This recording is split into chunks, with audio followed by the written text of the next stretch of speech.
Turn my compost pile with me. This is my third turn. The last time I did it, it was March 14th, and it was the second time, but it had been like a few days. So it's been a few days, and I am uncovering this pile so that I can show you guys what it looks like.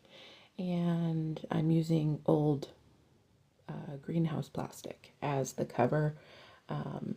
Hello, child. That's one of my kids. And ready, set, go. So, such is life. I am 3 days between turnings on my hot compost. Come watch me while I do turn number 3. Here's what it looks like in the video that I watched before this, the second turn. He said there was the most difference between the second and third turn. I think he's right, because it's very kind of deflated in considering what it looked like. I'm still using my very precious half handled pitchfork, but we use what we got around here, and I am so excited. It's still steaming. Like, I was so intimidated to do this pile, but I like doing things that challenge me and intimidate me a little bit. And so here we are, hot compost for the win. And that steam just is kind of like confirmation that I'm doing it right. I do not have a thermometer at the moment, so I'm doing this very low tech, and that's okay. We're just monitoring it. The inside is that whitish charred look, which I believe is just right as well. And I'm trying to take things from the outside. My husband came out for a little dinner time chat on days that our family has therapy, or individuals of us have therapy. We make space for each other to do something that we enjoy.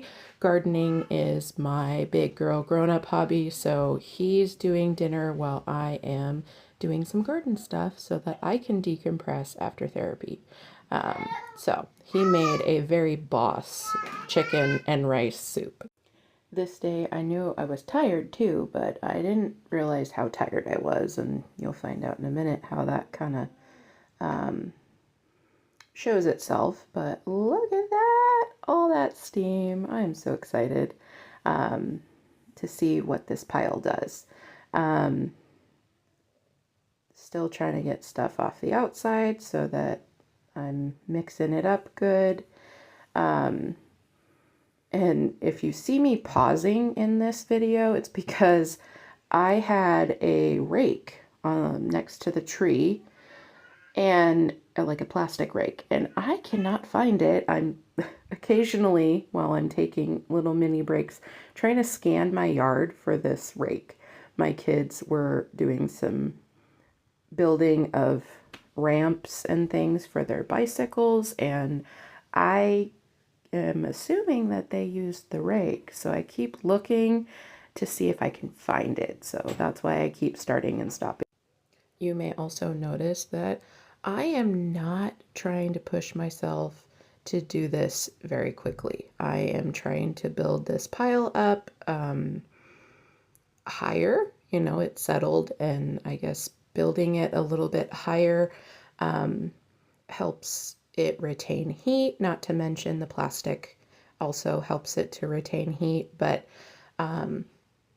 I'm not pushing myself to, speed turn this. I am recovering from pulmonary embolism, which is also a slow process, and I am very used to pacing myself. So I am doing that. This is obviously sped up. This process takes me about 30 minutes. The very first time I did it, it took me almost an hour to turn it when it was still really stuck together and kind of clumpy. If you notice, I am having to kind of stir and pat and break up some things, but that's a lot less than I did the very first turn. I'm just making sure that everything's getting a good amount of oxygen, and it's not clumpy. Right there, I'm working on some stuff that's more towards the middle. And yep, there it is. It's gonna be gold. Still scanning for that rake that I was certain my kids had, and I was right. Just wait. Because none of my kids were out here anymore, and my husband wasn't either, so I couldn't ask them to scan a few more places. So I'm trying to keep moving while still finding that rake that I need so I can get all the little bits that are between the piles where they need to go.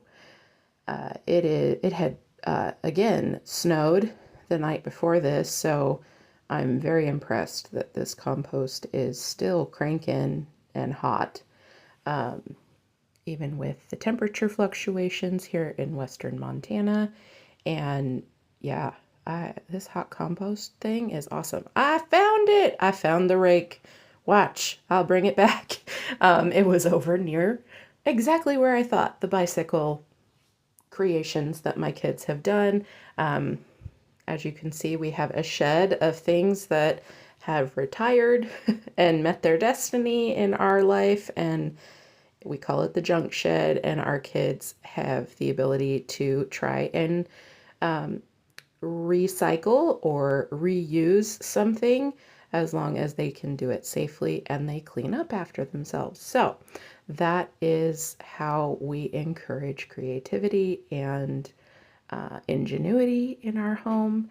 And as you can see, sometimes my garden tools or my husband's building tools end up in places that are a little bit unexpected. But I think that is life for most people, whether they have children or not. So this pile is deceptively large still. When it started, it was about 4 feet tall and about 3.5 feet in diameter. I did use old garden fence as its starting point to layer everything up. And I will say that a majority of the browns are actually fallen pine needles because that's what was most readily available around me. My husband came back out after he got dinner settled and a teen or a tween putting eyeballs on it while it continues to heat up, and he came out and started helping me because I was getting tired. I had had a couple late nights with kiddos, and yes, I am giving him a little bit of modesty assistance here. Isn't marriage awesome?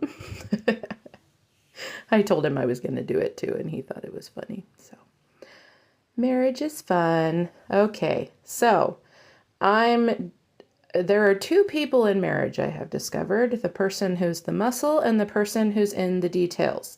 Give me a guess in the comments which one each of us are. And tell me which one are you, because it took me a minute to figure out which one I was in our marriage.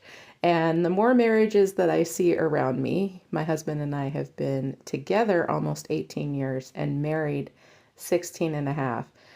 The more I see that this is very, very true. Somebody's the muscle, and then somebody is in the details. He keeps throwing the compost from one pile to the other, and I was kind of stealing myself for getting hit with some, for lack of a better description, poop. But yeah, here we are. He's helping me, and I appreciate it so much because I was getting very winded and very tired. Because again, this is not a slow process. This is, this isn't a fast process, not a slow process for me. I'm trying to get stuff in a place where he can scoop it, because at this point it's little pieces of things and it's not very clumpy and it's falling through the pitchfork, but I think we did it. We got it. So I'm getting the little bits that fell down, and he's on a mission in the woods somewhere. He said he was looking for something. So there we go. I'm gonna wrap this pile up and He'll go on whatever adventure he's going on in the woods. And I will reuse all of those rocks. I can say that this pile used a lot more plastic over a week ago, but it's still working. Yay! And some of these rocks are hefty. My husband named one of the rocks, and I will give you a little background on that. He likes country music, so you'll think that's a little funny. He brought me a decomposing deer skull. Have no idea where that came from. Probably one of my boys who got a deer last year. And we have dogs that take off with stuff. So there we are. We did it. Thanks, honey. There's Ta-da! My husband. He helped me out with some of that because I'm a little bit tired.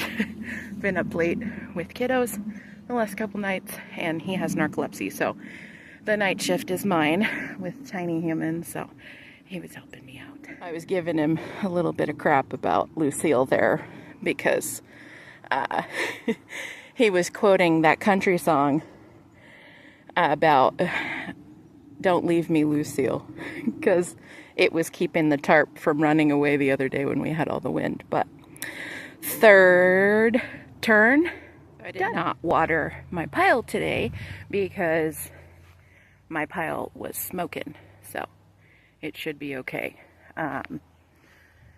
My understanding, and you can definitely point it out if my understanding is incorrect, is that if it is smoking, it has enough moisture. If it doesn't, you need to add a little bit of water, and it didn't look dry to me, so. Thanks for stopping by. Please like, comment, share, and follow.